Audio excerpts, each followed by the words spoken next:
Bismillahirrahmanirrahim. Assalamualaikum warahmatullahi wabarakatuh dan salam sejahtera yang berbahagia Datuk Dr. Mahinder Singh Nahar Singh, Koordinator CDL, yang berusaha rakan-rakan guru CDL dan juga para peserta yang terdiri dari pengetua, guru besar, guru-guru dan juga rakan kita dari seberang iaitu dari Indonesia. Pertama, saya nak ucapkan selamat Hari Raya Aidilfitri kepada semua peserta yang berada di sini yang meraihkan Hari Raya atau meraihkan Lebaran pada tahun ini. Saya sangat yakin pada tahun ini kita lebih gembira kalau kita bandingkan dengan 2 tahun yang lalu kerana kita dibenarkan untuk meraihkannya bersama-sama keluarga dari banyak atau di serata negara kita. Boleh balik kampung, boleh jumpa ibu ayah, boleh jumpa saudara mara. Dan yang saya sangat kagum ialah pada hari ini tuan-tuan dan puan-puan masih lagi bercuti, kepada guru-guru yang masih lagi bercuti tetapi boleh meluangkan masa untuk bersama-sama kita untuk berkongsi ilmu.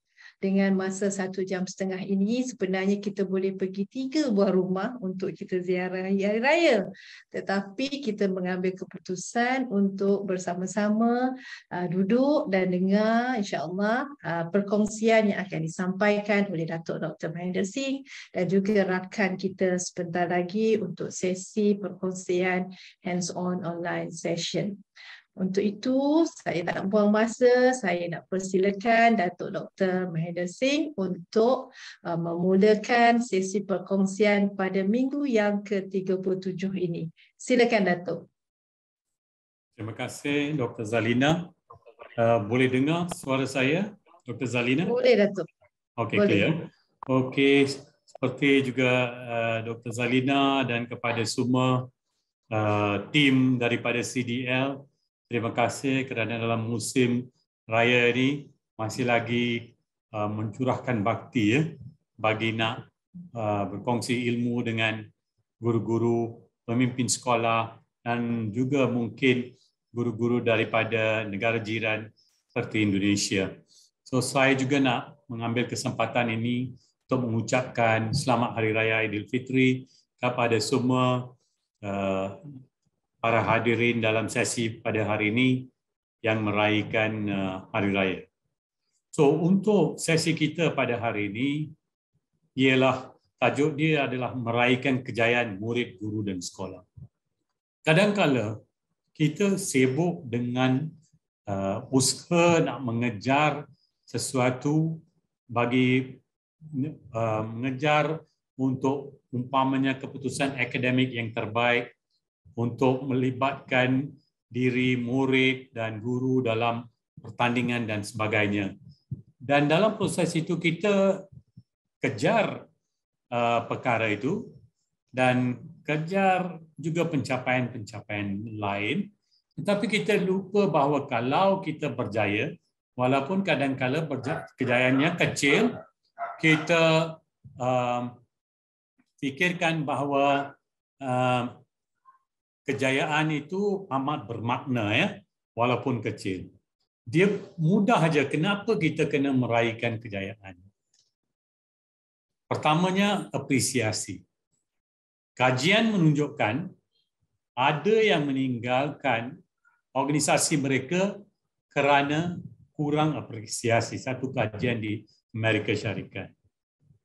Dan ada yang menyatakan, 65% menyatakan mereka tidak mendapat recognition langsung, no recognition at all, iaitu pengiktirafan.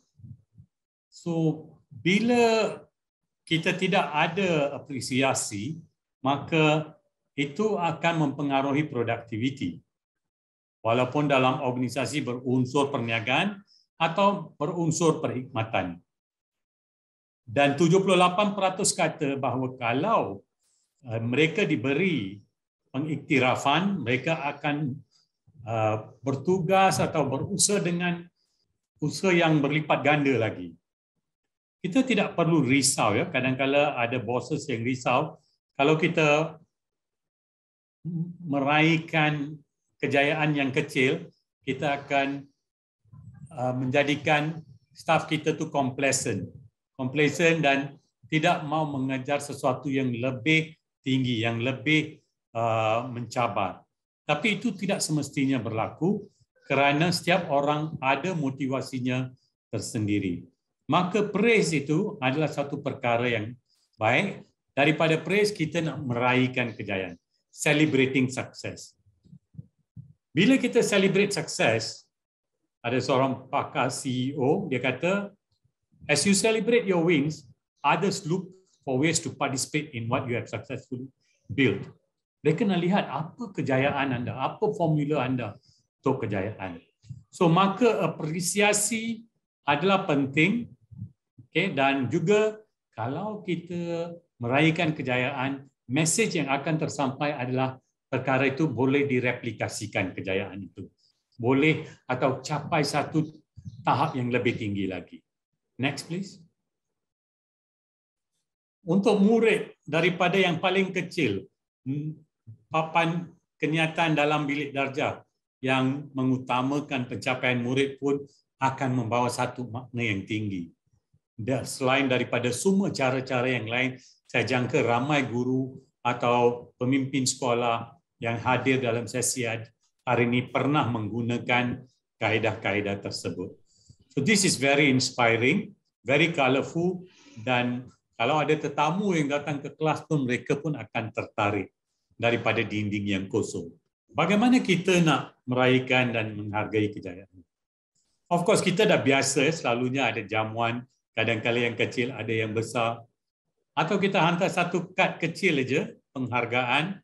Sekarang ni saya pun dalam zaman saya banyak juga setiap satu event yang besar yang kita anjurkan, selepas itu kita akan terus hantar WhatsApp message menghargai semua orang, ya, menghargai setiap orang yang memberi sumbangan, walaupun sumbangan kecil atau besar, daripada pekerja AKP sampai ke pegawai yang tertinggi.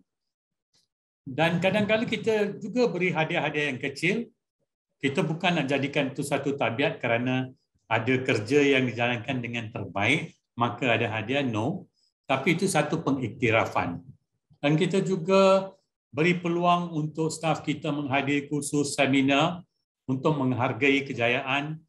Kadang-kadang kita beri tanggungjawab yang baru. Jangan risau, itu tidak bererti bahawa kalau kita rajin maka kita yang paling banyak dapat tanggungjawab. Tidak semestinya. Kadang-kadang kita beri cabaran yang baru, kita beri projek yang baru kepada staf kita. Saya nak mengutarakan kata mutiara yang saya nyatakan yang terpapar di sebelah kiri itu. School is a building which has 4 walls with tomorrow inside. So kerjaya seorang guru atau bagi seorang murid yang berada di sekolah adalah untuk satu jangka masa yang panjang. Maka segala yang kita lakukan kesannya adalah untuk jangka hayat yang lama. Walaupun untuk guru ataupun untuk murid. Guru boleh meraihkan kejayaan guru yang lain juga. Saya masih ingat bahawa semasa saya pencara di IPG, ramai pencara kadang-kala bertanding untuk mengubah lagu, jabatan muzik, terlibat dengan sukan dan sebagainya. Maka bila mereka berjaya, rakan-rakan akan sentiasa mengucapkan tahniah kepada mereka atas kejayaan mereka. Itu adalah satu perkara dan kita menghargai. Ya.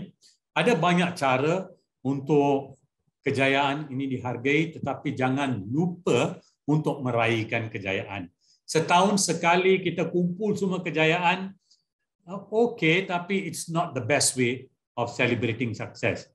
Kalau dah menang, pasukan hoki dah menang, maka pada masa itu jelah kita meraihkan pasukan hoki itu. Itu lebih bermakna daripada kita tunggu untuk hari ucapan dan sebagainya untuk meraihkan kejayaan-kejayaan. Itu boleh kali kedua atau penyampaian sijil dan sebagainya.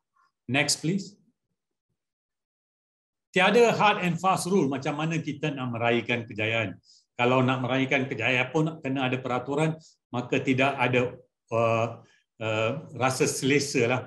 Tetapi kalau itu adalah kemenangan kali pertama, maka ia sepatutnya perlu diraihkan.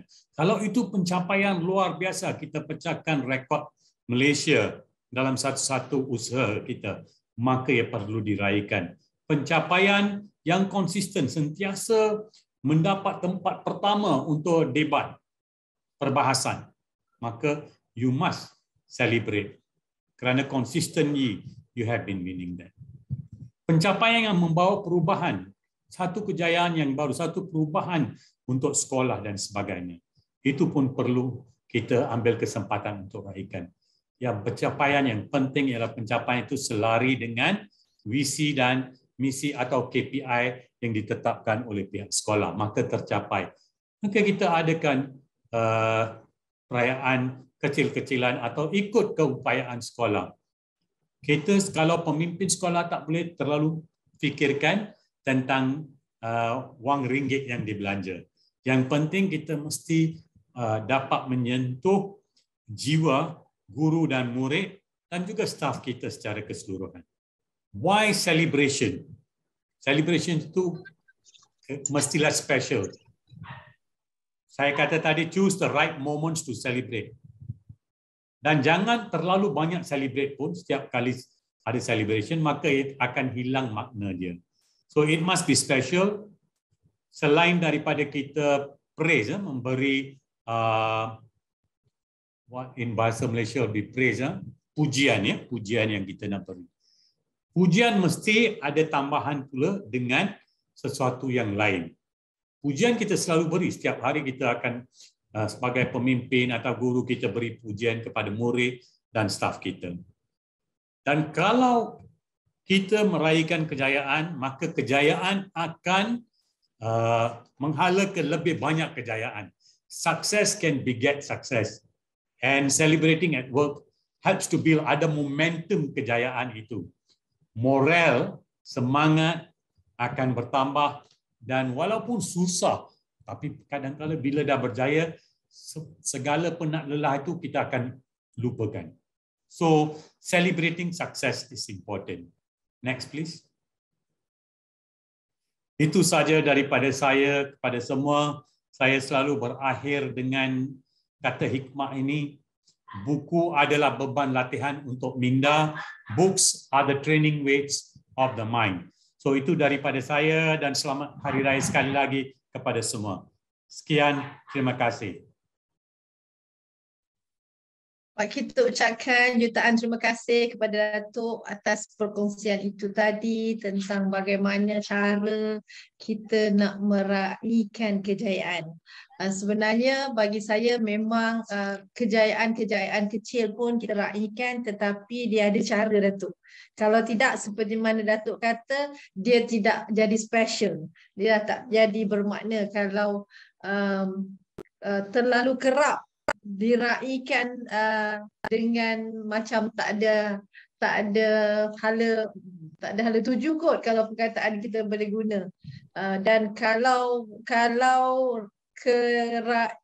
kejayaan kecil itu tidak pula diwawarkan ataupun tidak dikongsikan, dia akan jadi peras pula pada individu-individu. Tetapi tadi saya nak tanya, tapi Datuk dah cakap, kalau kita kerap sangat meraihkan, dia akan jadi tidak special. Bila tak ada special, dia tak ada meaning lah, tak ada maknanya kalau kita buat begitu. Walau bagaimanapun, there is no hard and fast rules, kan? Kita ingat. Betul. Jadi bagus kita raihkan, tetapi raihkanlah kejayaan yang betul-betul kita rasa kejayaan itu bermakna kepada kita dan kumpulan kita lah, untuk pendidikan terutamanya. Baik, terima kasih sekali lagi Datuk atas perkongsian pada hari ini. Saya juga mengharapkan rakan-rakan peserta kita akan insya-Allah mendapat manfaat daripada perkongsian tersebut, iaitu meraihkan kejayaan murid, guru dan juga sekolah. Saya juga gembira tahu Datuk, sebab saya tengok hari ini kita ada dah setakat ini 170 peserta. 170. Walaupun dalam Dan, walaupun dalam dan musim cuti. Dr. Zalina, kenapa saya pilih tajuk ni? Sekarang ni kita dalam musim perayaan. So bila semua guru kembali, saya selalu harapkan staf kita akan adakan our own Hari Raya celebration peringkat organisasi di mana pun. We will have macam-macam kita buat. Kalau Deepawali Chinese New Year dan ikut perayaannya. So maksud saya, mesej saya ialah kembali daripada cuti ini, di mana-mana peringkat adakan kita meraihkan rakan-rakan, and ia membawa satu suasana yang berbeza daripada suasana kerja yang selalunya serius. So bila ada perayaan, suasananya berbeza. So adakan suasana meraihkan rakan-rakan semua dan mengambil kesempatan hari raya. Betul. Ya, saya yakin semua akan buat macam tu apabila sekolah reopen hari Isnin nanti. Mesti masing-masing pertama akan bawa makanan. Ya.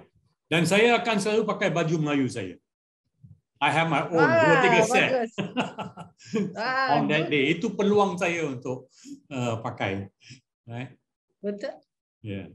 Terima kasih sekali lagi kita ucapkan kepada Datuk Dr. Mahinder Singh Nahar Singh atas snippet sessionnya. Kita dapat tiap-tiap minggu sesuatu yang baru.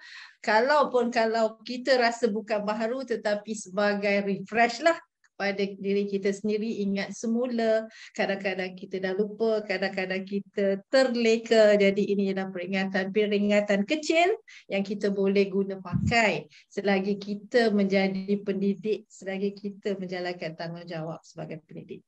Baik. Seperti biasa tuan-tuan dan puan-puan, kita akan teruskan kepada sesi kita iaitu sesi hands-on online session pada kali ini. Ialah pada minggu yang ke-37.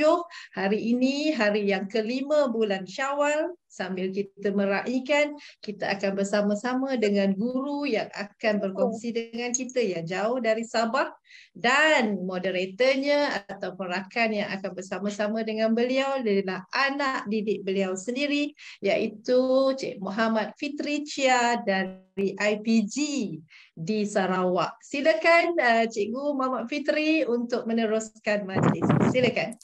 Ya, terima kasih Dr. Zalina selaku pengacara majlis kita pada petang ini. Jadi kepada saya Muhammad Fitri Chia. Jadi hari ini saya akan menjadi moderator untuk cikgu saya sendiri iaitu Teacher Siti Rafika binti Samsunawar. Sebelum tu kita tengok dahulu sedikit sinopsis daripada tajuk iaitu pembudayaan PAK 21, sama ada realiti ataupun fantasi. Jadi sedikit sinopsis.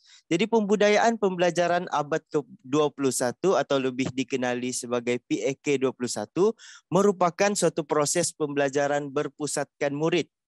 Selain penerapan elemen PAK 21, suasana bilik darjah serta pelaksanaan kaedah PDP yang interaktif memacu kemenjadian ekosistem PAK 21 di sekolah. Sehubungan itu, jom sama-sama sertai pengalaman dan cabaran pelaksanaan PAK 21 di sebuah sekolah nun jauh di Tenom, Sabah. Jadi ini ialah sekolah yang diambil di Tenom, Sabah. Jadi kita terus kepada slide yang seterusnya. Baik, selamat datang kepada hadirin dan hadirat semua ke sesi perkongsian ilmu siri ke-37 CDL Hands-on Online Session. Jadi, kita teruskan. Baik, ada 4 objektif utama tujuan CDL kita hari ini. Yang pertama iaitu bertujuan untuk berkongsi ilmu dan kemahiran, kemudian untuk membangunkan kompetensi guru. Yang ketiga, meningkatkan keupayaan, dan yang terakhir, membina jalinan dan jaringan berterusan. Jika saudara-saudari boleh lihat di sebelah kanan tu adalah kalau tak silap syarat ataupun apa yang kita boleh lakukan lah. Yang pertama dekat situ kalau kita boleh baca sama-sama, peserta perlu mendaftar dulu sebagai pelanggan atau ahli CDL. Kemudian pendaftaran adalah percuma saja. Kemudian yang kedua, peserta akan mendapat jemputan melalui email yang disertakan semasa mendaftar. Kemudian sesi perkongsian berlangsung pada setiap hari Jumaat. Sesi hanya berjalan selama 1,5 jam, iaitu dari 3 petang hingga 4,5 petang. Perkongsian secara hands-on dan sijil disediakan menerusi pautan yang diberi pada akhir sesi. Jadi mungkin ada saudara-saudari yang belum mendaftar, jadi mungkin boleh mendaftar petang ni juga secara terus. Jadi pendaftaran tu secara percuma. Baik, kita teruskan. Baiklah, bersama saya moderator anda Muhammad Fitri Chia, saya dari IPG Kampus Batu Lintang, dan hari ini pembentang kita iaitu Cikgu Siti Rafika binti Samsunawar dari SMK Entabuan Tenom Sabah yang dengan tajuk CDL pada hari ini iaitu PAK 21 Pembelajaran Abad ke-21 Fantasi atau Realiti. Fantasi ataupun realiti. Jadi sebelum tu orang kata bila kita tak kenal ni maka kita ta'aruf. Kalau biasanya kita tak cinta tapi hari ni kita ta'aruf. Jadi kita berkenalan dahulu dengan pembentang kita pada hari ini iaitu Cikgu Siti Rafika. Jadi ini ialah profil beliau, bertugas di SMK Entabuan Tenom Sabah, mengajar subjek biologi dan sains. Kemudian bagi taraf pendidikan pula ijazah sarjana muda sains, genetik dan biologi molekul Universiti Malaya pada tahun 2004, diploma pendidikan biologi Universiti Kebangsaan Malaysia pada tahun 2010, ijazah sarjana pendidikan dengan sains Universiti Malaysia Sabah 2015, dan pengalaman beliau dekat sini telah menerima anugerah Perkhidmatan Cemerlang APC 2013, anugerah Guru Inovatif PPD Tenom pada tahun 2019, anugerah Guru Inspirasi PPD Tenom 2021. Kemudian kita tengok lagi dekat situ, penggubal model hebat biologi JPN Sabah pada tahun 2021, dan yang terakhir peserta program Duta Guru Petronas PDG Cohort 2. Jadi tanpa membuang masa, mungkin ada sudah yang tidak sabar, jadi kita teruskan kepada pembentangan kita pada hari ini. Dipersilakan Cikgu Siti Rafika. Terima kasih saudara Muhammad Fitri Chia yang merupakan saya punya ex-student, first student untuk SPM 2016 yang saya ajar. Sekarang ni dalam tahun akhir di IPG Batu Lintang di Kuching, Sarawak. Sebelum tu, Assalamualaikum dan selamat petang serta selamat Hari Raya kepada semua peserta CDL Hands-on Online Session bagi siri ke-37. Walaupun hari ini berapa Syawal macam 5 ke 6 Syawal. 5 Syawal kot. 5 Syawal, masing-masing masih beraya. Masih beraya, saya pun sebenarnya masih beraya. Saya di Negeri Sembilan sekarang. Besok flight balik ke Sabah. Sambil-sambil kunyah kuih raya, kita boleh dengar perkongsian tentang PAK 21. Jadi untuk meneruskan sesi, saya ingin buat satu soalan dahulu. Mungkin peserta-peserta boleh type di ruangan chat. Apakah yang anda tahu tentang PAK 21? Mungkin boleh bagi satu perkataan yang menggambarkan PAK 21 bagi anda. Saya cakap pembelajaran abad ke-21, ya betul. Ada yang tanya, boleh ke UVK counselor join CDL? Boleh. Semua guru pun boleh. Mungkin nampaknya student-centered, berpusatkan murid. Student-centered, aktiviti-aktiviti yang menarik minat murid untuk belajar. PAK 21 kreatif.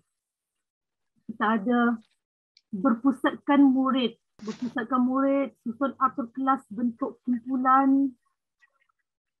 Berpusatkan murid, guru sebagai pembimbing. More to communication and build students confidence level. Ya betul, pembelajaran secara pusatkan murid. Menerapkan nilai murni, self-directed learning, murid terlibat aktif. Penglibatan murid. Pembelajaran pusatkan murid. Okey. Saya rasa kebanyakan guru, mungkin semua guru memang dah familiar dengan PAK 21. Jadi kita hari ini sambil kita menambah ilmu, mungkin kita boleh refresh balik ataupun kita berkongsi sesuatu yang baru. Fokus kepada 4C and 1N. Ya betul, traffic light, parking lot, aktiviti yang menarik dan kreatif. multi-student. Okey, so betul. Okey, sekarang saya ingin kita menjawab beberapa soalan di ruangan Slido. Kalau boleh, Saudara Fitri, kongsi link untuk Slido. Okay, saya mohon guru-guru untuk klik Slido dan kemudian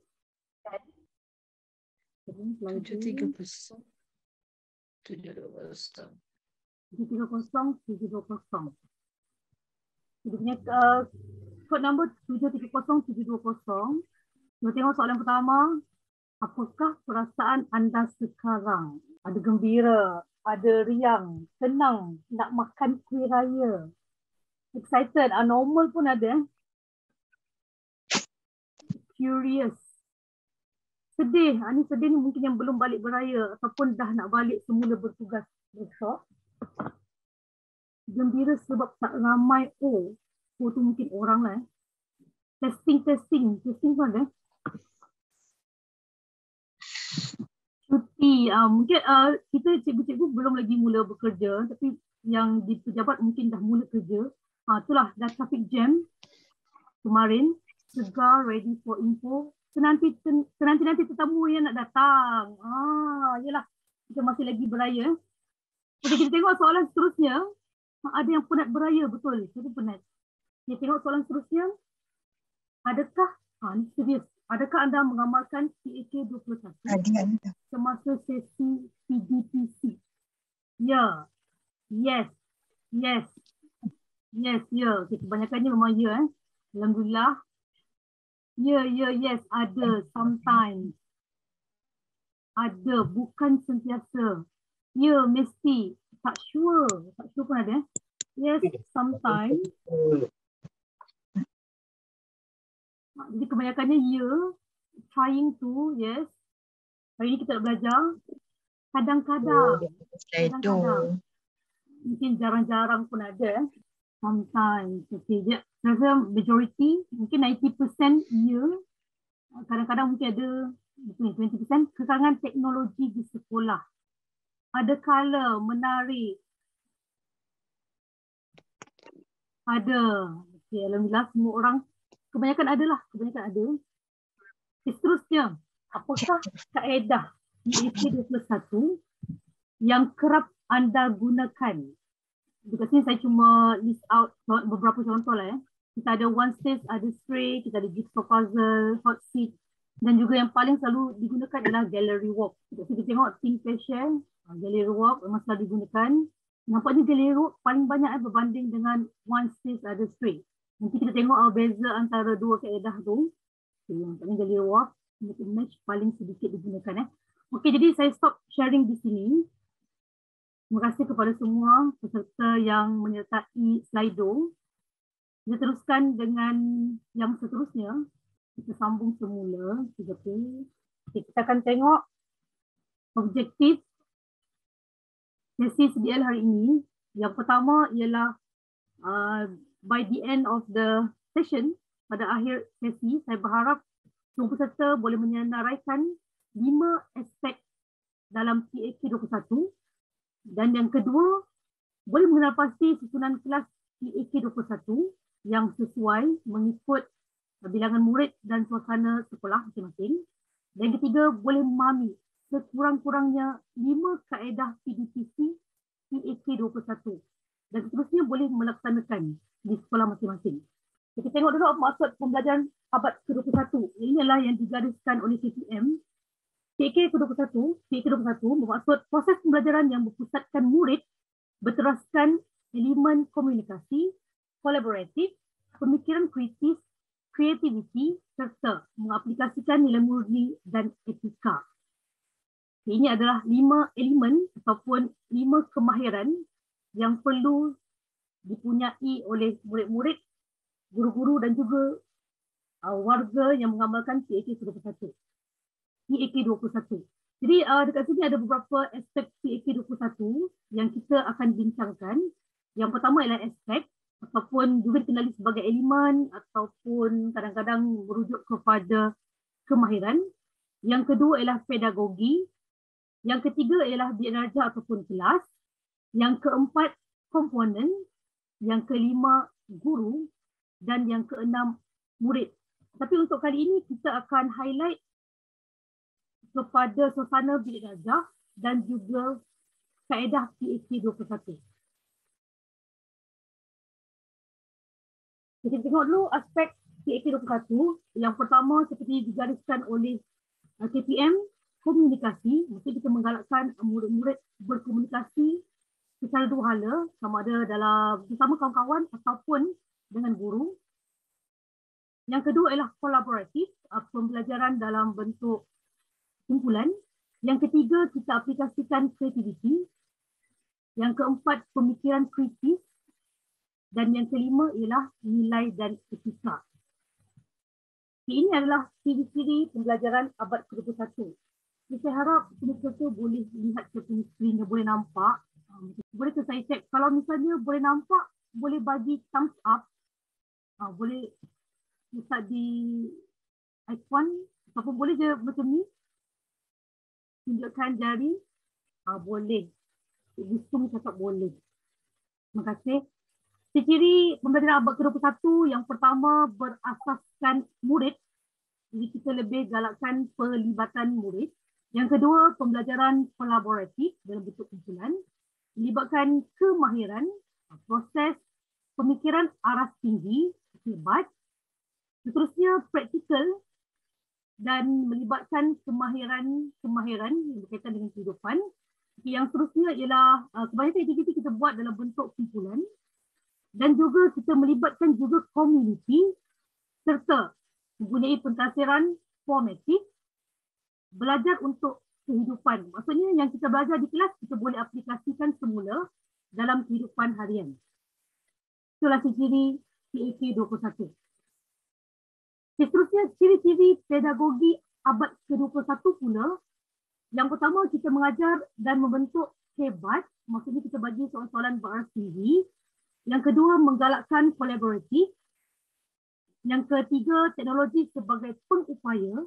Maksudnya, kalau kita buat PAK 21, tidak semestinya menggunakan teknologi. Kita boleh mengaplikasikan bahan-bahan mengikut kesesuaian. Yang keempat, penilaian murid. Maksudnya, kita dah bagi tugasan, kita akan follow up dengan murid. Yang kelima, menggalakkan refleksi. Ini maksudnya kita akan bentuk suasana ataupun komunikasi dengan murid. Kita galakkan mereka bercakap. Yang keenam, membentuk kemahiran maklumat. Boleh mengaplikasikan juga. Dan seterusnya, mengajar menggunakan PBL. Ini saya pasti kebanyakan guru sains memang buat. Dan seterusnya ialah membentuk kemahiran menyelesaikan masalah. Itu kita buat PBL ini dalam bentuk projek. Seterusnya kita tengok ciri kita pula sebagai guru PAK 21. Antaranya yang pertama pembelajaran sepanjang hayat. Yang kedua berkomunikasi. Yang ketiga kita mestilah mempunyai visi. Yang keempat kepimpinan. Yang kelima model teladan. Untuk suri teladan, role model. Yang keenam, kolaborasi. Yang ketujuh, mengambil risiko. Dan yang ke-8, menyesuaikan diri. Ini semua kita guru-guru, kita perlu ada sifat-sifat ni ataupun ciri-ciri ni untuk melaksanakan PAK 21.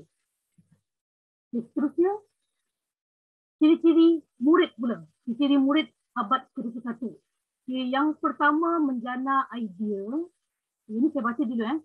Yang kedua, berani mencuba. Yang ketiga, bijak menyoal. Yang keempat, fleksibel. Yang kelima, kemahiran kritis dan literasi. Yang keenam, sentiasa mendahagakan ilmu. Yang ketujuh, berani mengambil risiko. Yang ke-8, yakin berkomunikasi. Jadi kita kena galakkan murid-murid selalu membuat perbincangan dan juga membuat perbincangan di kumpulan. Yang ke-8, sikap ingin tahu. Yang ke-9, integriti. Yang ke-10, mempunyai peribadi yang tinggi. Yang ke-11, mendengar dan membuat refleksi. Dan yang ke-13, membuat hubung kait. Ciri murid kita boleh tengok sama ada murid-murid itu PAK 21 ataupun tidak. Okey, jadi kita tengok semula aspek fizikal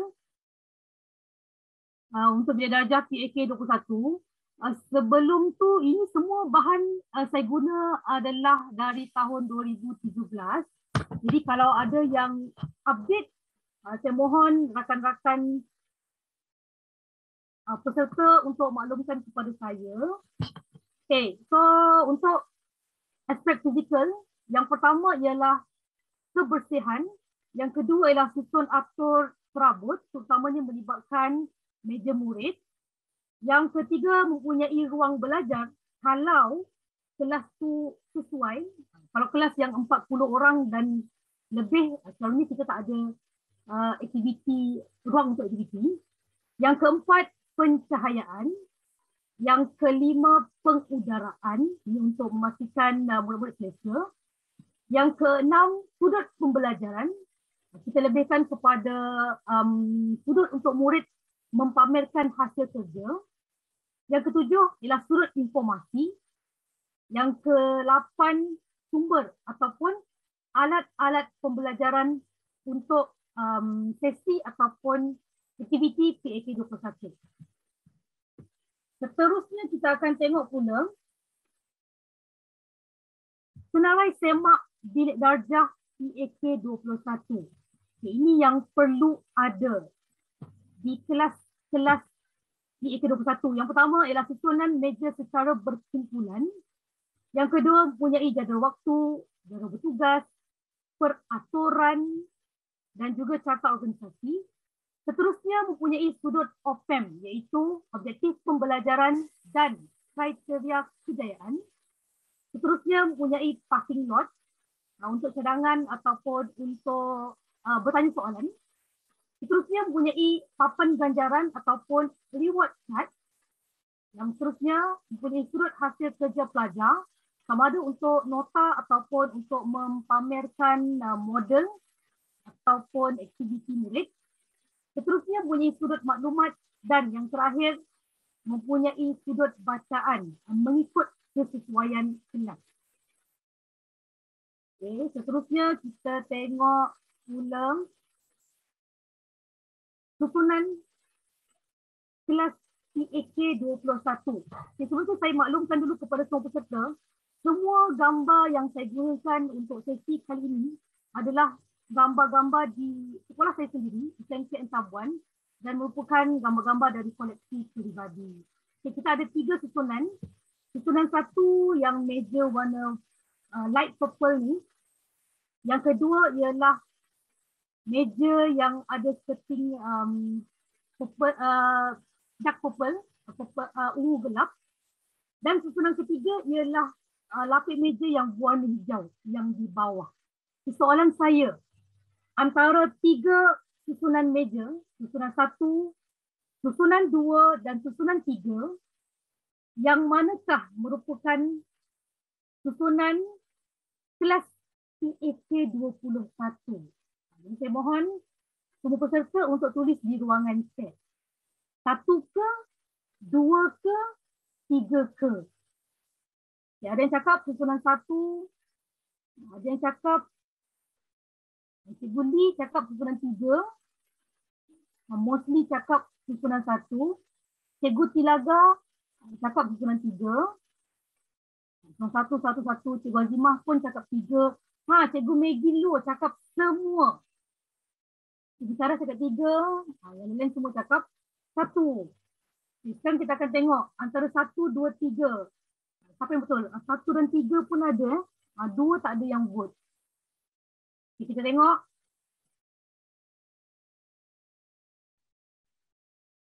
Ini adalah 6 susun atur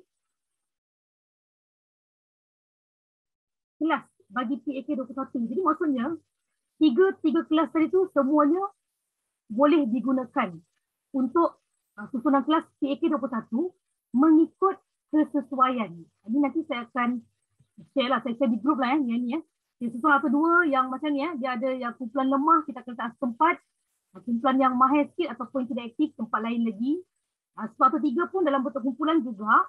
Tapi ada kumpulan berempat, ada juga kumpulan yang 8, biasanya yang keempat ni lebih dia punya fokus, cikgu lebih fokus.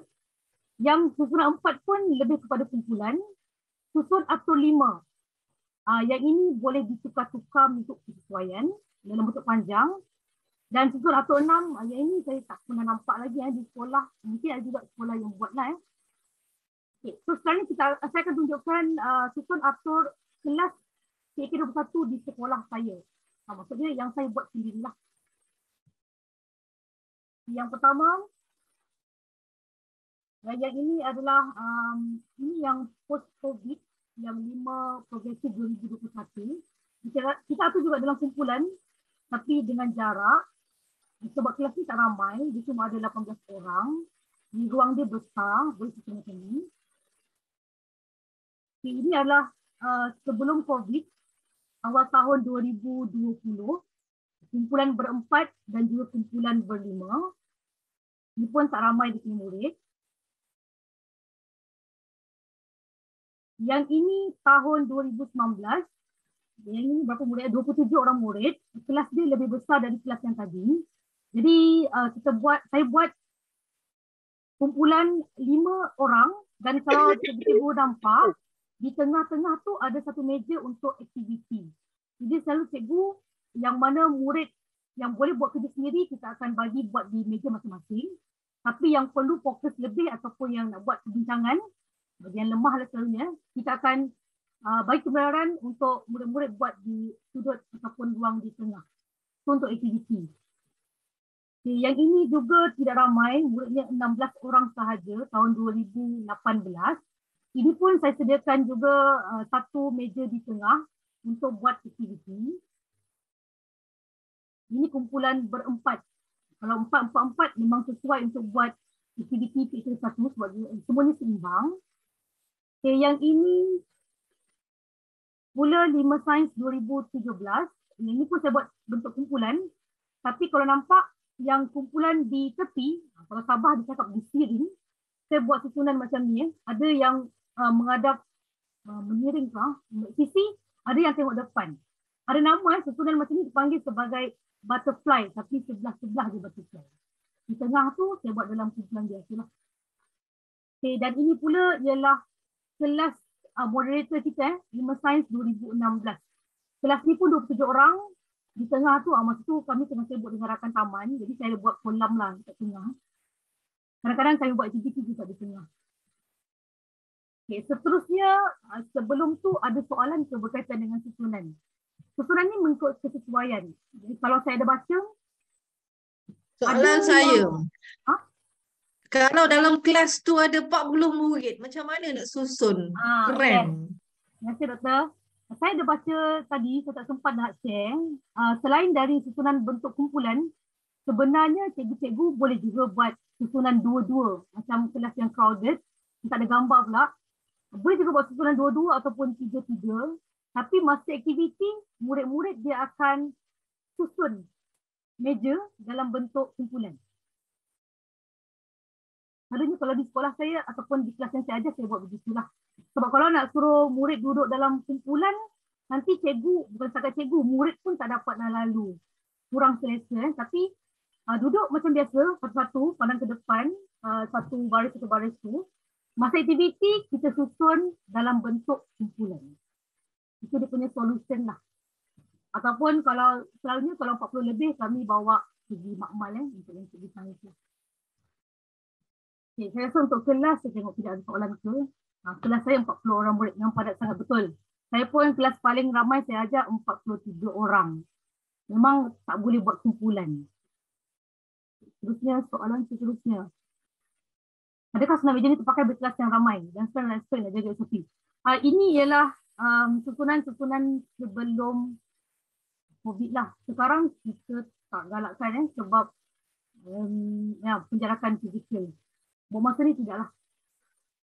Harap-harap keadaan pulih dalam masa terdekat lah. Baik tahun ini. Okay, jadi saya masuk seterusnya iaitu alat-alat dan juga bahan-bahan di kelas PhD21. Yang pertama, saya rasa semua pun ada, bukan semua lah, mungkin banyakkan cikgu ada sudut PhD21. Jadi boleh cikgu-cikgu bagi tahu saya apa yang cikgu-cikgu nampak bahan-bahan PAK21 di sudut PAK21. Cikgu-cikgu share parking lot, ya betul. Cikgu Siu, kawan saya dari Sarawak. Reward chart, betul. Papan ganjaran, reward chart, betul. Macam di sekolah kami, reward chart kita galakkan buat guna botol dan juga bahan-bahan terpakai.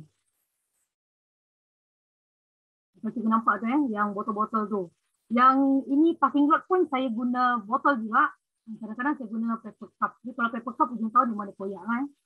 Kita dia pandai jaga. Kelas ini pandai jagalah. Okay, kita akan tengok one by one. Sebelum tu saya tunjukkan juga dalam sudut PAK21 ni, kami ada juga letakkan sudut OPM, kalau cikgu nampak yang di pintu ni, dari warna putih besar ni. Dan juga saya sediakan stationery kit untuk membantu murid-murid buat aktiviti. Dan kalau nampak dekat rak tu, yang warna putih tu, itu ialah kertas mahjong yang dibekalkan oleh pihak sekolah. Kalau dah habis, kita boleh minta dengan pihak sekolah. Please share how to use the reward chart. Okay, untuk reward chart, terima kasih Cikgu Tilaga. Macam reward chart, di sekolah macam sekolah kami, reward chart ni kami guna untuk bagi ganjaran kepada murid yang jawab soalan ataupun dia siap homework ataupun boleh juga kalau dia bantu cikgu ataupun apa-apa nilai baik yang budak tu buatlah ataupun siap homework ataupun cepat siap homework pun kita boleh bagi. Selain dari SSDM. SSDM pun kita isi juga. Ini SSDM budak dia tak nampak. Kalau yang reward chart ni kadang-kadang dia pergi kira berapa kupon yang dia dapat. Macam sekolah kami dulu guna bintang, tapi bintang kena buat. Sekarang kita guna kupon kad. Nanti saya bagi tahu bila kita guna kupon kad tu. Reward chart ikut subjek atau semua subjek. Reward chart ni ialah individu. So dekat setiap botol tu untuk satu orang. Dia semua cikgu akan masukkan dekat situ. Dia punya kupon. Macam kami di sekolah, satu panitia, satu color dia punya kupon. Saya tak ada kupon kat sini. Kalau macam panitia sains, kupon dia warna purple. Kalau matematik, kita ingat warna apa? Macam warna coklat. Warna coklat untuk sains tulen. Warna peach untuk bahasa Melayu. Dengan contoh apa cikgu buat ni sudah menjawab tajuk SPM ni. PAK21 memang real. Memang kami dah buat dari tahun 2017. Saya secara peribadi, saya dah mula PAK21 dari tahun 2016. Saya tengok di Facebook, orang buat, saya pun buatlah. Tapi kalau saya tengok sejarah di PAK21 di Malaysia, bermula tahun 2014. PAK21 diperkenalkan di Malaysia. Okay, ini ialah yang pertama tadi, ialah sudut PAK21. Seterusnya, ini ialah sudut OPM ataupun objektif pembelajaran. Jadi sebelum cikgu mula, cikgu akan beritahu dulu setiap belajar apa hari ini dan apa kriteria kejayaan yang kita nak capai. Cikgu akan tulis saya ni, tak tulis lagi. Okay, ini adalah traffic light. Saya rasa semua cikgu pun tahu. Kita traffic light ada 3 warna, hijau kalau faham, kuning kalau kurang faham, dan kalau merah tak faham. Ini kadang-kadang ada murid ni dia kurang berani untuk menyuarakan dia punya faham ke tak faham. Ni kita guna traffic light. Cikgu boleh guna pada akhir sesi ataupun setiap kali cikgu bagi penerangan juga. Okay, seterusnya kita ada ini tadi reward chart. Kalau cikgu nampak yang 2018 sebelah kiri, masa tu kami masih lagi guna bintang-bintang. Itu bintang-bintang warna tu ikut subjek. Yang sebelah tu tak ada lagi, ni masa awal-awal. Dia sepatutnya dalam bentuk kupon. Dalam kupon tu dia ada cok sekolah. Ikut panitia, ikut subjek juga. Seterusnya ialah parking lot. Okay, parking lot ni pun juga untuk murid-murid yang segan nak bertanya ataupun kadang-kadang cikgu ni mengajar 30 minit habis masa tapi murid ada soalan lagi. Sebab ada murid tanya cikgu direct secara lisan atau murid-murid boleh letak soalan dalam parking lot. Cikgu boleh sediakan alert dengan soalan ataupun cadangan ataupun komen murid-murid lah di sini dalam passing note. Okey, seterusnya ialah stationery sheet. Ini saya sediakan untuk kelas saya. Dalam ni saya letak stick light dan juga macam marker, ada permanent marker, ada whiteboard marker, ada warna, pisau gunting dan juga gum untuk aktiviti berkumpulan. Kadang-kadang murid ni kalau ada yang tak bawa ataupun ada yang terus bawa. Jadi kadang-kadang kalau kami pergi ke makmal, kita akan bawa box ni supaya senang untuk buat aktiviti kumpulan. Okay, ini adalah sudut hasil kerja murid. Jadi ini kau nampak kami gunakan kotak icing. Jadi murid-murid ada AJK lah yang macam biasa, semua kelas pun ada. Dia akan paparkan, dia akan pamerkan, dia akan dekatkan dia punya perbincangan. Yang dekat bawah ni ialah kita mahjong untuk ni perbincangan. Okey, ini pun sama juga.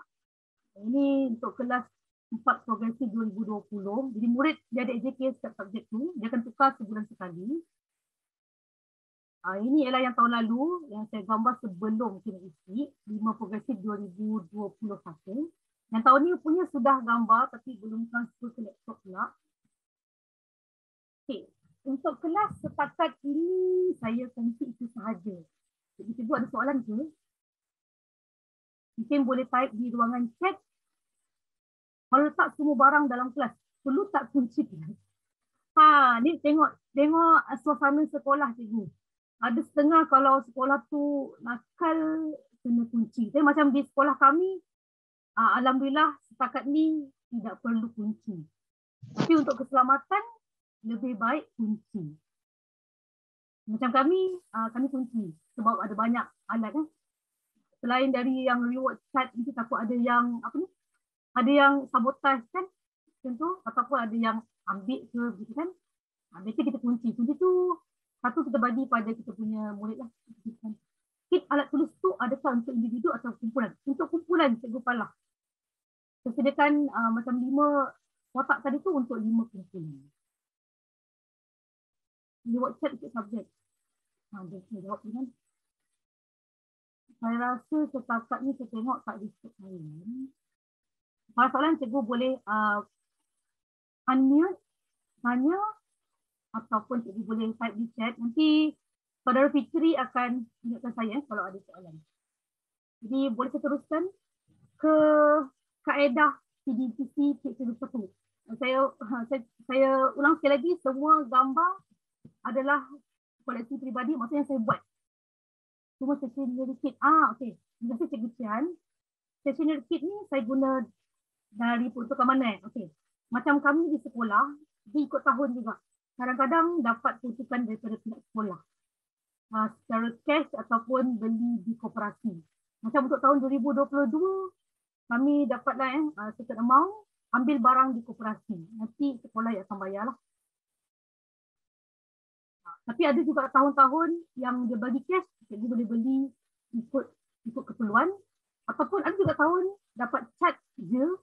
Ataupun ada juga satu tahun tu dapat langsir je. Satu tahun dapat 3 getah je. Satu roll. Tengok peruntukan pihak sekolah.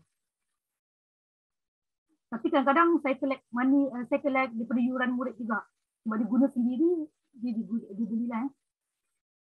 Supaya dia lebih rasa bertanggungjawab. Okay, saya teruskan kepada kaedah PIK21. Okay, yang pertama kita tengok ialah, saya rasa semua cikgu pernah buat, iaitu gallery walk.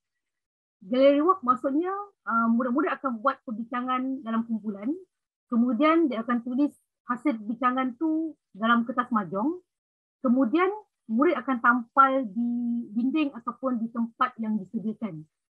Okey, lepas dah semua kumpulan tampal, semua kumpulan akan bergerak dari satu kumpulan ke satu kumpulan. Jadi dia akan macam tengok galeri. Nanti kita pergi setiap station, dia akan tengok je lah nota tu. Kalau misalnya kita sediakan soalan untuk dijawab, selalunya kita panggil bus stop. Gallery walk ni dia cuma tengok je nota tu, kalau perlu dia salin, dia akan salin lah. Dia tengok apa hasil perbincangan setiap kumpulan. Itu gallery walk. So yang ini gallery walk . Yang kedua ini adalah pelajar murid tingkatan 5. Masa ni kau tengok pakai baju biasa sebabnya kami ada skor A. Matematik kau tak silap saya ni. Dia kata letter kan. Jadi sebab tu dia pakai baju biasa. Jadi ini pun macam tu juga. Cikgu bagi kita soalan. Murid-murid jawab. Kemudian dia akan tulis hasil jawapan dia tu. Hasil bincangan jawapan dia tu di atas board tu. Boleh ditinggalkan di meja. Lepas tu nanti semua murid akan bergerak. Kumpulan akan gerak by kumpulan ke setiap meja lah. Dia akan tengok hasil jawapan kawan-kawan dia, kumpulan lain. Itu ialah gallery walk. Dia tengok. Okay, yang seterusnya ialah one space others way. Kalau macam ni, dia tak sama dengan gallery walk. Sebab satu orang murid akan tinggal, iaitu stay di kumpulan sebagai pembentang. Manakala ahli kumpulan lain, dia akan stray. Dia akan berjalan-jalan pergi kumpulan-kumpulan lain. Yang ini kau tengok biologi tingkatan 5, tajuk vertebra, tajuk tulang. Jadi yang berdiri tu dia akan stay kat tu berbentangan. Nanti kumpulan lain akan datang dari satu kumpulan.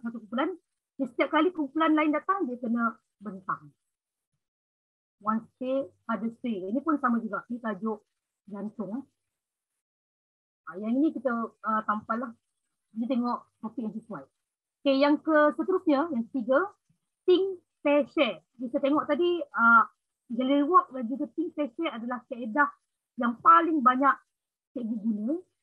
Think, pair, share maksudnya dia 3 step. Yang pertama, cikgu akan bagi satu topik, murid akan think. Kemudian seterusnya, step kedua, murid akan bincang dengan pasangan masing-masing.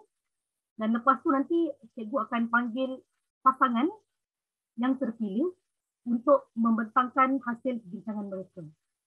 Ini ialah think, pair, share. Kalau cikgu tengok yang ini dia punya hebat ialah menganalisis. Sambil-sambil kita fikir satu, kita hebat juga. Okay. Ini pun ialah think, pair, share. Ini tajuk sains tingkatan 2. Sambil kita tengok cek juga. Boleh share bahan tak? Boleh cikgu share apa? Okay. Yang PowerPoint ni saya buat dalam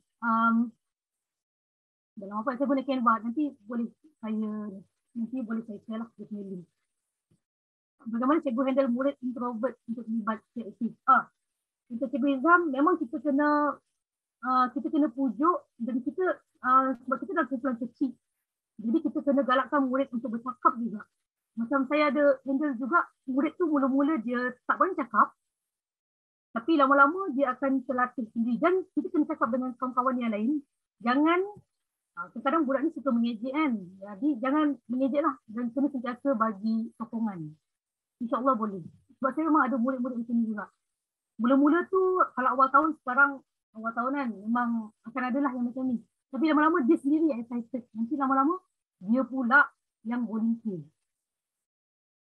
Kongsian pengajaran, terima kasih cikgu. Boleh saya bahan. Bukan semua murid jadi penjelawak sebagai sesi semua. Tapi untuk yang mengantuk betul juga. Sambil jalan-jalan kan. Saya teruskan seterusnya. Ialah hot seat ataupun kerusi panas. Untuk yang ini, selalunya saya lebih suka murid secara sukarela. Sukarela untuk jadi orang yang ditanya lah. Pergi depan. Kalau tak ada sukarela, terpaksalah paksa rela. Jadi satu murid akan duduk di depan, di kerusi panas yang disediakan tu. Kemudian kawan-kawan yang lain boleh tanya soalan. Kalau kawan tak tanya soalan, cikgu yang tanya soalan. Macam dalam gambar ni, dia menerangkan tentang sistem respirasi manusia. Jadi murid ni, dia buat model respirasi manusia, dia boleh akan tanya soalan lah. Seterusnya kita ada kolaborasi. Yang ini saya rasa semua cikgu pernah guna. Maksudnya bincangkan dalam kumpulan. Kita akan bagi topik, kita akan bagi tugasan. Contoh dalam ni, murid-murid kena cari satu kuntum bunga raya di sekitar sekolah. Kemudian dia akan lukis. Dia akan potong dan kemudian lukis. Lepas tu nanti dia akan pamerkan di kelas untuk gallery walk. Terus ni kita campur dengan kaedah lain pula. Ini adalah kolaborasi. Yang ini pun kolaborasi juga. Tadi kita kata ni tingkatan 2, piramid makanan. Kita akan bagi tajuk je, pandai-pandailah cari bahan sendiri untuk buat. Yang ini kadang-kadang kalau tengok, kita tengok ni kat luar kelas. Yang tadi pun luar kelas. Kadang-kadang macam kami sains tukar-tukar lah. Kadang dalam kelas, kadang dalam makmal, kadang luar kelas, kadang di kantin, tengok kesesuaian. Ni dulu sebelum COVID. Okay, ini seterusnya pembentangan. Jadi macam biasa juga, lepas yang kolaborasi tadi tu, kita akan buat pembentangan. Pembentangan mesti menggunakan typing. Ini pembentangan juga, tapi yang ini special. Kalau cikgu dah tahu, kita gabung dua kelas ni. Kelas pertama tu kelas yang amazing, kelas kedua tu kelas yang lemah. Jadi, kumpulan pandai, dia akan buat pembentangan kepada kumpulan yang satu lagi. Kelas yang satu lagi. Masa ni saya cari masa lah untuk gabungkan dua kelas. Kami buat di dalam dewan. Jadi kumpulan yang pandai tu dia kena belajar betul-betul lah, sebab itu yang satu lagi tu akan tanya. Seterusnya kita ada pembelajaran jigsaw. Jigsaw ni saya rasa ada cikgu yang pernah buat, ada cikgu yang tak pernah buat ataupun belum pernah buat. Boleh saya tengok di chat siapa yang pernah buat kaedah jigsaw? Boleh cikgu respon. Siapa pernah buat jigsaw? Boleh angkat tangan ataupun boleh tengok di chat. Jigsaw ni kalau bukan semua tajuk boleh buat, kita kena sesuaikan dengan tajuk dan topik. Cikgu Helmi cakap dia saya. Cikgu Helmi pernah buat Mungkin Cikgu Helmi pernah buat ni. Di jigsaw ni mula-mula kita akan buat, murid tu kita akan bagikan kepada kumpulan asal mengikut huruf. Contohnya A, B, C, D. Kemudian setiap murid tu juga kita akan letak nombor. Jadi satu orang tu akan dapat contohnya A1, A2, A3, A4. Jadi yang nombor tu ialah kumpulan pakar. Yang asal tu yang itulah huruf tu. Jadi nanti kita akan bagi topik, murid akan duduk ikut kumpulan. Jadi sekarang ni dia ada A1, B1, contoh C1, D1. Kita bagi satu topik. Kemudian A2, B2, C2, D2 satu topik. Kemudian yang 3 tu satu topik, yang 4 satu topik. Jadi kita akan bagi topik, dia akan bincang dalam kumpulan pakar tu. Lepas dah habis masa, kita suruh balik, dia balik semula ke kumpulan yang asal tu, mengikut huruf. Kemudian setiap murid kena bentang balik. Pembezaan. Ya betul. Sebab kadang-kadang kita akan guna yang kumpulan yang A sikit, maksud saya yang pandai sikit, kita akan bagi tajuk yang lebih complicated sikit. Berbanding yang tajuk yang kurang untuk pembelajaran terbeza yang betul-betul. Terima kasih Cikgu Lee. Cikgu-cikgu boleh try lah. Yang ini saya ada satu gambar lagi sebenarnya. Ini boleh dibuat dalam kelas, boleh di luar kelas pun sesuai sebab kita nak rotate. Okay, seterusnya kita tengok kaedah pameran. Okey, buat pengetahuan semua, pameran adalah aktiviti yang paling murid suka di sekolah. Sebab bila kita buat pameran, semua excited. Sebabnya semua nak tunjuk yang dia tu pandai dalam topik tu lah. Macam kami dulu start tahun 2016, masa tu saya satulah orang yang buat tajuk sains dan juga biologi. Tapi lepas tu tahun 2019 kot riset saya, semua kelas, semua cikgu dah wajib buat. Jadi kita ada jadual untuk pameran hebat di sekolah. Setiap minggu, setiap hari pun ada. Mesti sampai Khamis tu dia bertukar-tukar lah setiap subjek. Supaya semua murid pun dia rasa untuk buat pameran. Jadi kau tengok ni, termasuk yang paling depan tu, kalau cikgu nampak paling depannya, ini sebenarnya murid pendidikan khas. Dia pun excited nak jawab soalan. Sebabnya yang jawab soalan tu, inilah masanya untuk collect reward kupon. Dia akan dapat kupon, ataupun kadang-kadang ada juga lah yang bagi jajan ikut kesesuaian cikgu lah. Okay, ini ialah demonstrasi kimia sempena minggu sains. Dekat belakang tu kami punya pembantu makmal untuk ni, untuk cover-cover kat sini, tolong-tolong. Yang ini ialah melibatkan bahan kimia, jadi kita tak galakkan murid-murid semua buat, kita semua demo je lah. Ini di antara blok A dan blok B, di tengah-tengah blok, semasa waktu rehat. Kemudian ini juga lah pameran STEM juga, ini tajuk sains, jenis darah dan juga biologi. Ini masa yang tu, pameran tu ni lah, murid-murid sendiri yang buat, dia sediakan bahan, tapi kita cek dulu dan kemudian bentang kepada kawan-kawan dan juga guru-guru yang datang. Okay, ini ialah aktiviti fizik. Ni yang baju purple ni ialah kami punya ketua bidang. Yang ini ialah biologi. Ini pun ketua bidang yang baru. Jadi murid memang suka sebabnya dia boleh demo sendiri. Kita tolong kita biarkan dia buat sendiri, set up semua sendiri. Kami sediakan ni je yang dari makmal dia, itu pun pergi ambil sendiri. Yang penting lepas habis pemameran, pulangkan baliklah. Okay, yang ini pasal kestabilan form 2 yang silibus lama CDSM. Bahan-bahan murid sediakan sendiri. Okay, ini ialah pengetua kami, pengetua cemerlang Jisasi, Encik Sintara Raju dan juga penolong-penolong kanan. Okay, ini berkaitan dengan elektronik menggunakan Arduino. Jadi sebelum pertandingan kita akan buat rehearsal dulu. Ini kami buat di kantin. Okay, ini adalah pameran yang kedua di sekolah. Kalau tak silap saya bulan Februari 2016. First kali kami buat di lobi sekolah. Jadi murid-murid sendiri yang cari bahan, lepas tu ambil model, lepas tu ada lagi guna slide presentation, ada video semua. Jadi ini ialah pengetua dan juga penolong kanan satu yang datang juga. Okay, ini ialah kami melibatkan doktor dari hospital untuk buat perkongsian tentang jantung.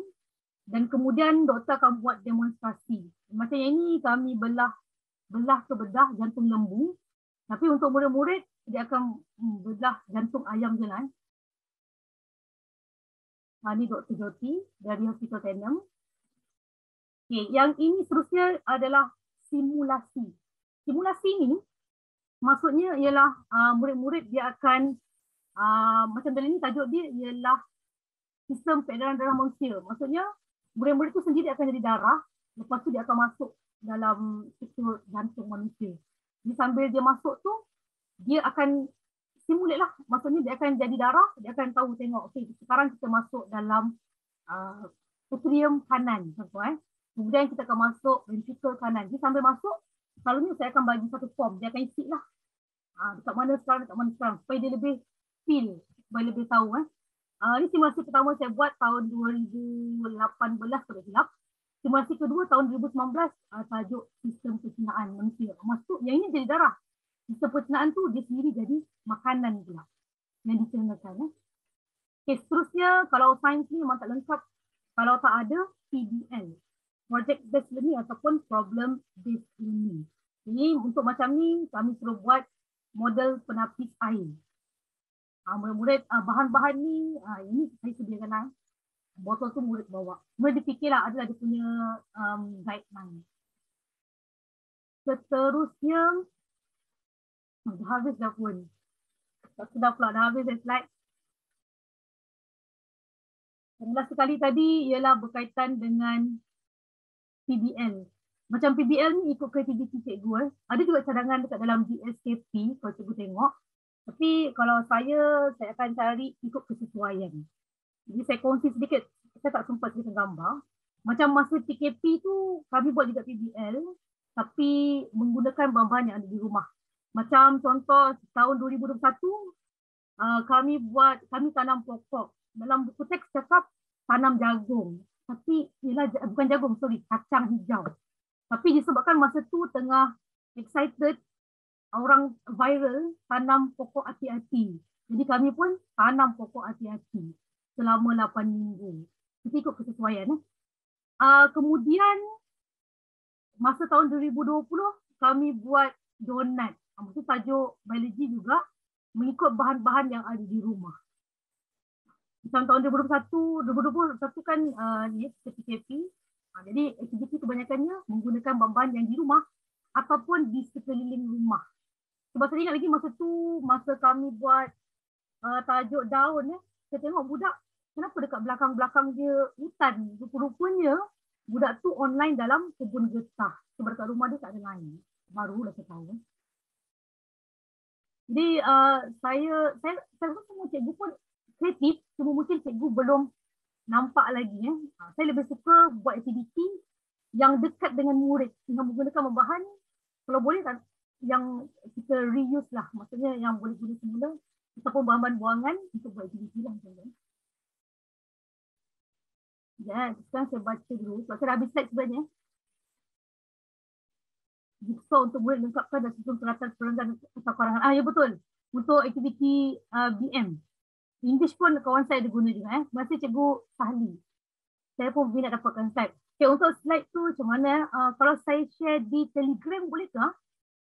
Rasa boleh cikgu capai Telegram. Nanti saya akan post di saya punya channel. Nanti cikgu boleh ambil bahan di situ lah. Saya guru BMC. Saya boleh research ya, nanti saya share di channel. Nanti saya bagi saya punya nama channel. Cantuman perkataan sehingga jadi ayat. Dari ayat ke ayat jadikan. Betul. Ini yang ni untuk yang jigsaw tu. Juga aku mahu tanya bagaimana saya mengatasi jika ada pelajar yang kurang sambutan atau minat semasa kita menjalankannya. Okay, Cikgu Akmal, kita jangan risau. Mula-mula kadang-kadang ada setengah murid ni dia ambil masa sikit untuk tahu kita punya rentak. Jadi cikgu kena pelbagaikan, cikgu kena kreatif dan cari apa dia punya minat. Kadang-kadang budak ni dia bukan tak minat, cuma dia belum minat. Jadi tak apa, cikgu buat dia dulu ikut kesesuaian cikgu dan juga kesesuaian murid. Ataupun cikgu boleh juga kita suruh murid sendiri yang cadangkan apa yang cikgu nak buat. Kadang-kadang dia ni tak nak ikut kan, mungkin dia tak nampak. Tapi tak apa, cikgu boleh buat beberapa kali untuk menarik minat murid. Dan itulah kalau macam saya punya soalan exam, saya bagi tahu je, saya akan gunakan karakter yang budak-budak guna. Contohnya macam kalau budak tu selalu tengok ML lah, selalu main game kan, ataupun tengok Marvel lah. Jadi kita guna, ataupun tengok K-drama kan. Jadi saya punya soalan, selalunya saya guna karakter tu balik. Jadi budak-budak lepas habis exam, kecoh kan. Oh tadi ni nama ni, dia seronok. Jangan guna Ali Abu, tu dah habis sangat. 5 slide, menarik. Cikgu ada sediakan video. Video ni setakat ni tak ada lah Cikgu Rohani. Sebaik cikgu, terima kasih Cikgu Sadan. Slide nanti saya share di channel. Saya murid pemulihan perlu sesuaikan dengan tahap penguasaan murid. Betul Cikgu Normah. Kita sesuaikan dengan tahap murid kita. Tapi cikgu boleh pelbagaikan aktiviti dan cikgu ikut kreativiti cikgu. Murid yang minat main gadget dan tak minat belajar, kalau boleh tugas itu, mereka tak buat malah balasan. Apa nak buat dengan murid ini? Memang cikgu mula-mula memang macam tu. Tapi memang kita kena sentiasa bukanlah pujuk. Tapi macam tu lah. Kena selalu galakkan murid tu join dan mungkin cikgu buat, kalau yang tak buat tu kita terpaksa jugalah denda. Tapi janganlah bagi denda yang melampau lah. Maksudnya yang sesuai lah. Selalunya macam saya dalam kelas, saya rasa semua pun buat macam tu juga. Kita kumpulan tu, kita kena ada beberapa level. Kita tak boleh, macam saya tak bagi murid pilih sendiri. Saya sendiri akan beri kumpulan-kumpulan murid tu. Supaya dalam kumpulan tu, ada yang baik sikit, ada yang sederhana, ada yang nakal sikit. Jadi yang baik tu, dia akan bagi contoh baik, dia akan tarik yang murid-murid lain tu. Itu saya punya cadangan. Cikgu boleh cuba. Dan juga saya satu lagi, saya punya strategi. Saya ada setiap kelas yang saya ajar, saya ada murid, panggil apa panggil macam ada satu tim yang special lah. Tim tu dia akan jadi ketua kumpulan bagi setiap kumpulan dia. Jadi kalau saya nak approach dia punya ada kumpulan, saya akan approach dulu kepada ketua. Itu saya punya cadangan. Kalau misalnya bagi tugasan, bagi homework, saya akan bagi secara keseluruhan.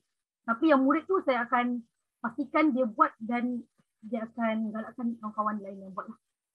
Cadangan Boleh share slide? Ya, insyaAllah boleh.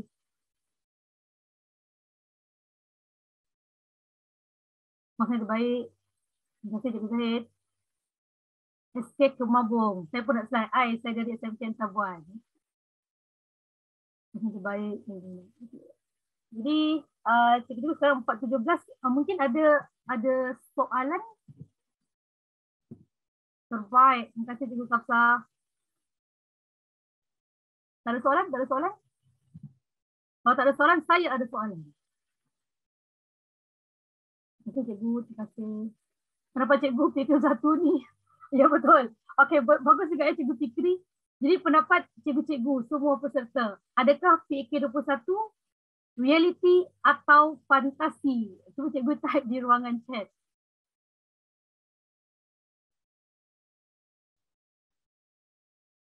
Kalau untuk saya memang reality lah sebab saya memang buat. Boleh buat ikut kesesuaian.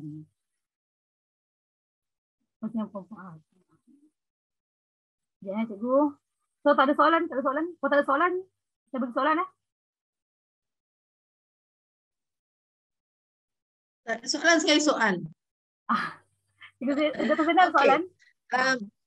Saya nak tanya kan, sebenarnya bila kita mengamalkan ataupun apply semua cara PAK 21 ni untuk murid-murid kita sebenarnya sangat-sangat bagus. Sebab ada interaction antara cikgu dengan murid. Antara murid dengan murid, antara murid dengan alat, dengan buku, dengan semualah. Tetapi waktu yang sama, tadi ada seorang guru tanya, kita ada murid yang introvert, extrovert. Kalau murid kita ni memang dia tak pandai atau tak suka bersosial, kalau dia duduk dalam kumpulan, dia akan senyap juga. Jadi peranan cikgu lah kan yang akan membolehkan supaya dia ada interaksi. Tapi kadang-kadang apabila murid kita sampai 40 lebih satu kelas, bila dia duduk dalam kelompok kumpulan itu, dia akan timbul begini. Kawan-kawan tu rasa jemu nak tunggu dia. Sebab dia pasif kan. Dia bukan tak tahu tapi kadang-kadang dia sangat suka apa kita panggil jadi backbencher saja atau dia suka jadi pemerhati aja, dia tak mau terlibat sangat. Dan cikgu tak berkesempatan nak observe tingkah laku itu. Jadi macam mana agaknya murid-murid ni kawan-kawan dia selalu akan nak cepat. Mungkin nak sama-sama dengan kawan grup lain yang nak siapkan tugasan dan sebagainya. Jadi murid-murid yang macam ni, macam mana kita nak bantu? Pada pandangan Cikgu Rafiqah. Okay, atau mungkin ada kawan-kawan peserta lain juga boleh bantu bagi idea. Betul. Okay, macam terus doktor, macam saya sendiri, kita tak, macam mana kalau kerja kumpulan tu memanglah ada yang laju, ada yang perlahan sikit. Tapi kalau macam untuk pembentangan, saya memang akan pastikan bukan orang yang sama bentang. Kita akan buat penggiliran. Maksudnya kalau dia nak bentang, kali ni yang si A bentang. Next time si B pula. Tak nak orang yang sama. Ataupun, saya dah bagi tahu murid masa yang dia bincang-bincang tu, semua orang perlu bersedia untuk membentang. Maksudnya nanti waktu pembentangan, saya yang akan pilih murid. Maksudnya kita jangan suruh volunteer lah untuk bentang. Kalau volunteer nanti balik-balik budak yang sama kan. Jadi kita kena pastikan semua murid bersedia. Macam yang baru-baru ni saya ada murid yang macam memang dia tak nak cakap kan. Tapi kita kena juga, memang kita kena bukanlah pujuk. Macam kita kena galakkan murid ikut kaedah yang sesuai. Jadi saya nampak macam satu soalan tadi. Apa tadi soal? Pasal pembelajaran berbeza.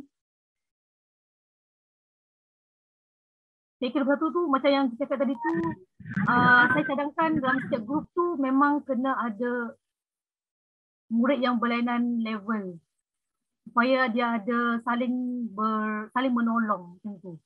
Sambil tu kita akan tolong juga yang murid-murid lain untuk menolong yang lain. Kalau kita sendiri nak catch up semua tu memang susah juga. Tapi boleh.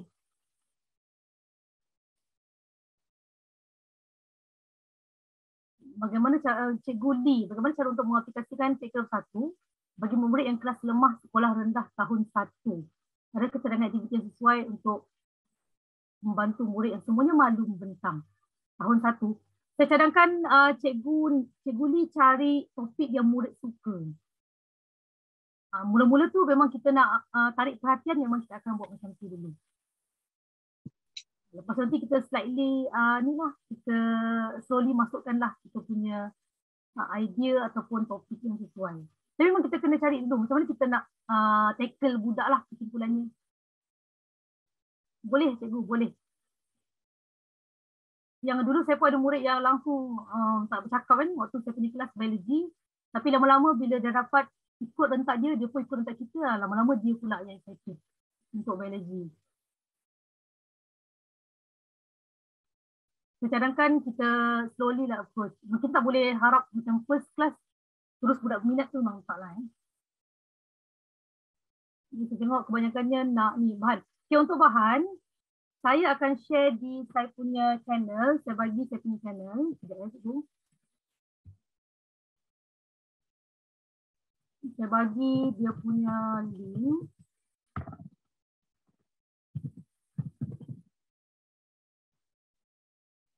Saya akan kongsi bahan di sini.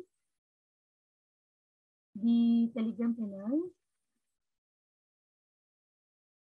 Cikgu boleh follow dan juga boleh dapatkan bahan di sini. Saya share di ruangan chat. Adakah cikgu mengalami tengah masa untuk menyediakan bahan untuk gunaan semasa aktiviti murid? Adakah cikgu melaksanakan aktiviti itu pada setiap waktu gizi? Tidak. Untuk yang jawapan kedua, maksudnya kita kena sesuaikan dengan keadaan. Macam kadang-kadang kalau kita nampak topik itu sesuai, kita akan buat kaedah yang sesuai. Jadi kadang-kadang memang kita ada masa kita nak cepat, kita ikutlah juga yang sesuai. Jadi kita buat sesuatu yang pelajar dapat buat ikut level mereka dah melatih keyakinan mereka pada masa yang sama. Betul cikgu? Saya menggalakkan murid-murid saya bercakap. Takkan balik kita cakap kan.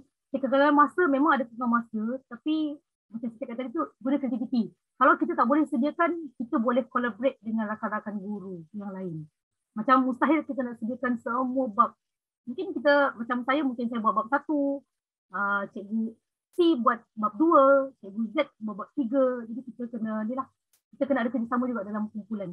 Bahan yang sama cikgu, boleh? Jadi cikgu nampak saya punya ni, saya sudah share saya punya Telegram channel. Nanti cikgu boleh follow dan kemudian saya akan share bahan di situ. Jadi kalau tak ada soalan, Dr. Zalina. Ya, saya. Sumpah ke lagi nak quizzes lah, tak sumpah kot kan? 5 minit.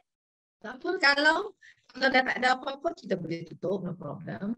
Ada lagi ke tak ada lagi? Terima kasih cikgu. Okay, terima kasih semua. dah habis dah. Ya. Saya punya ni saya bagi tahu dulu, mana tahu ada cikgu kan. Selain saya punya channel tu, saya punya social media semua nama dia ialah SRSPK. Tadi saya dah share, mungkin tak nampak kot dia. Saya punya FB, saya punya IG, saya punya YouTube. Semua saya guna. Terima kasih semua. Terima kasih juga kepada cikgu-cikgu yang berkongsi tentang PAK 21. Kita sama-sama amalkan dan jadikannya dari fantasi jadi realiti, ataupun realiti yang difantasikan pun boleh. Jadi cikgu, link kehadiran telah di-share, baru kena share. Sambil tu cikgu boleh isi dulu, kalau soalan boleh tanya lagi, masih ada masa. Terima kasih semua, terima kasih.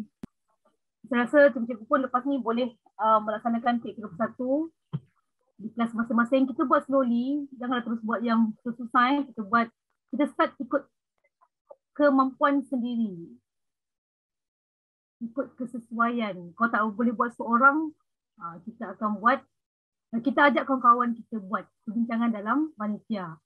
Terima kasih teacher. Ni Esther Clarence, saya punya student juga. Baik, habis dah. Kalau kita dah habis, kita tutup ya. Okay. Doktor tengok lagi ni kalau ada yang lain. Saya rasa tak ada soalan dah. Cikgu boleh PM di Telegram juga. Mungkin yang ramai nak sambung raya. Saya rasa ni pun nak pergi sambung raya. Nak pergi shopping sekejap. Baik. Kita ucapkan jutaan terima kasih kepada Cikgu Siti Rafiqah atas perkongsian yang sangat baik. Walaupun kita tahu PAK 21 itu dah lama kita sepatutnya apply, tetapi sekurang-kurangnya ini ialah kalau yang dah biasa menambah mengukuhkan lagi. Kalau yang tak berapa biasa, ini mungkin dapat tips yang baru yang boleh kita guna pakai apabila kita mengajar anak-anak didik kita nanti. Sebab saya rasa ini adalah satu cara atau teknik yang boleh memberikan anak-anak murid kita lebih menarik dan dia lagi suka nak involve dengan sesi pembelajaran yang dia jalan sama-sama dengan cikgu dan rakan-rakan dia. Sebab inilah satu teknik yang lebih memudahkan kita sebagai cikgu untuk cover murid yang ramai, dan murid kita juga akan lebih happy sebab dia tidak mendengar satu hala. Dia juga participate dalam aktiviti PDP itu, kan? Jadi ini adalah perkongsian yang sangat baik. Saya ucapkan jutaan terima kasih sekali lagi kepada Cikgu Siti Rafiqah dan juga sahabat anak didik dia iaitu Muhammad Fitri tadi yang bersama-sama dengan kita. Tuan-tuan dan puan-puan, kita juga telah paparkan link kehadiran yang boleh diisi segera dalam pautan yang diberi supaya tuan-tuan dan puan-puan akan menerima sijil sebaik sahaja mengisi setiap keperluan dalam link tersebut, ya. Okey, kita juga akan bertemu lagi insya-Allah pada minggu hadapan seperti biasa pada hari Jumaat jam 3 hingga 4:30 petang untuk sesi yang ke-38. Kita akan bertemu dengan Cikgu Nur Fahana binti Pawantih. Tajuknya ialah pembelajaran matematik secara inquiry dalam tajuk Teorem Pythagoras. So kita jumpa dengan Cikgu Fahana minggu depan insya-Allah. Tuan-tuan dan puan-puan juga dah boleh mendaftar dalam link yang disertakan oleh Urus Setia dalam ruangan chat tersebut. Kita daftar dulu. Kita akan dapat email pada hari Khamis biasanya untuk dapatkan link, dan kita boleh ikuti majlis ataupun sesi perkongsian pada hari Jumaat. Kita dah paparkan di situ, bolehlah isi dan boleh juga bagi pada rakan-rakan lain. Sesiapa antara kita yang nak menjadi ahli secara percuma tadi, juga Urus Setia telah paparkan link untuk masuk ke CDL ataupun Connecting Dots Learning itu untuk mendaftar secara percuma.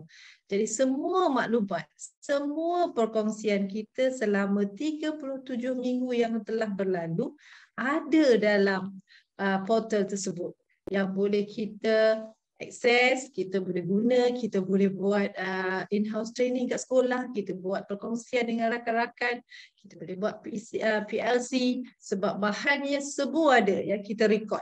Tadi juga untuk sesi hari ini Cikgu Siti Rafiqah dah letakkan juga Telegram, dah masukkan juga bahan perkongsian dalam ruangan chat. Jadi cikgu-cikgu boleh dapat sekarang dan waktu yang sama boleh tengok juga nanti rakamannya pada hari Ahad akan diupload oleh Urus Setia dalam portal CDL.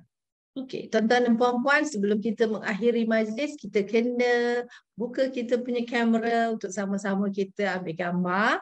Dan ini sebagai kenangan dan juga akan ada dalam portal nanti insya-Allah.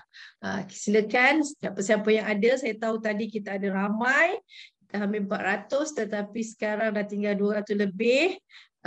Sebab bila dah isi link kehadiran masing-masing pun dah mula nak pergi beraya barangkali. Tapi now buka semua kamera, kita dah ambil gambar. Rafiqah tolong, Fitri juga tolong ambil gambar. Kita senyum semua kita senyum sebab kita tak tahu kita berada di muka surat yang mana sebab kita ramai. So silakan ambil gambar, Urus Setia juga boleh bantu ambilkan gambar, Rafiqah juga bantu ambil gambar. Jangan type dulu di ruangan chat. Jadi 1, 2, 3. Terima kasih banyak-banyak kepada tuan-tuan dan puan-puan. Selamat bercuti lagi, ada lagi 2 hari. Selamat berhari raya, mengunjung.